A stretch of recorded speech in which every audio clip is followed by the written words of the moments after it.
पूरे देश को स्पष्ट कर देना चाहता हूं, धारा 370 इतिहास बन चुकी है, वो कभी लौटकर नहीं आने सकती, हम आने भी नहीं। धारा 370 ही वो कड़ी थी जो कश्मीर के अंदर युवाओं को हाथ में हथियार और पत्थर पकड़ाती थी। नरेंद्र मोदी सरकार ने यहां आरक्षण को जमीन पर उतारने का काम किया है। उमर साहब, चुनाव का नतीजा जो आए वो आए, हम गुर्जर, बकरवाल और पहाड़ी के आरक्षण को आपको छूने नहीं देंगे। बड़ी दुख की बात है, विगत दिनों में एनसी का एजेंडा मैंने पढ़ा है और एनसी के एजेंडे को कांग्रेस का मौन समर्थन भी मैंने देखा है, मगर मैं आज आप सभी पत्रकार भाइयों के माध्यम से पूरे देश को स्पष्ट कर देना चाहता हूं,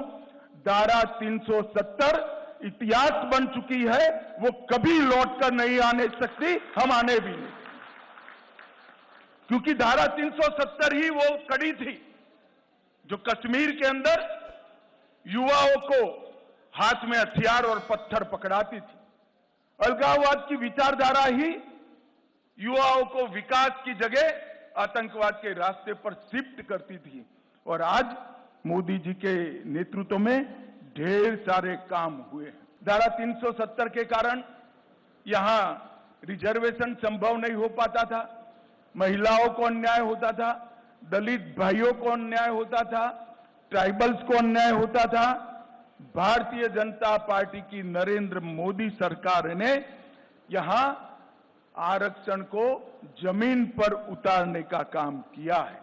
आज एससी वर्ग का भी आरक्षण हुआ है, आर्थिक रूप से कमजोर वर्ग का 10% आरक्षण हुआ है, ओबीसी का आरक्षण बढ़ाया गया है, गुर्जर, बकरवाल और पहाड़ियों को सालों से जो आरक्षण नहीं मिलता था, उसको आरक्षण देने की शुरुआत नरेंद्र मोदी जी के नेतृत्व में हुई है।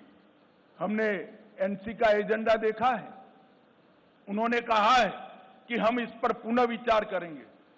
मैं श्री उमर अब्दुल्ला को बताना चाहता हूं, उमर साहब, चुनाव का नतीजा जो आए वो आए, हम गुर्जर, बकरवाल और पहाड़ी के आरक्षण को आपको छूने नहीं देंगे, ये बात आप याद रखना। ये भारतीय जनता पार्टी का संकल्प है।